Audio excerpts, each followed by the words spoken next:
Alright, so today we're going to talk about a little hidden trigger point that hides out in the underarm area, especially with any kind of persistent shoulder pain, sometimes even neck pain, or just generalized tightness in the neck and the shoulder. So if you raise your arm up, it's this muscle, it sits like under the shoulder blade called your subscapularis.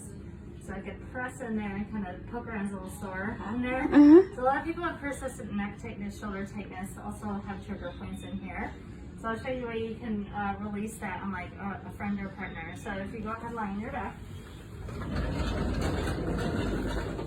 Also depending on the person's range of motion, you have to be a little bit careful about what position their arm is in. So for her, she easily gets here.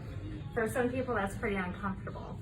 So for those people, we might have your arm more like in that position if you lack range of motion in this direction. So for you, we're gonna kind of hang out here and starting lower where you can feel the scapula or the shoulder blade pops out. I'm trying to dig kind of in and on top of that. So when I come in here, is that pretty uncomfortable? Good, yeah.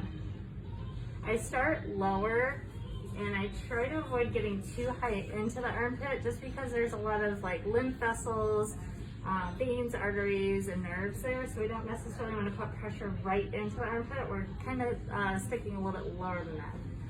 So if I get in there, tight.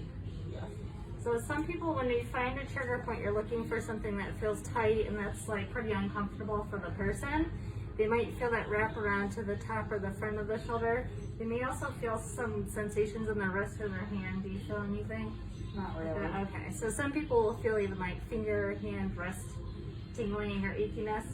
Once you find a really good spot, then you just kind of apply pressure in there and hold for about 2 minutes if you can tolerate it. And then you can always compare that to the other side just to see if one side's tighter than the other.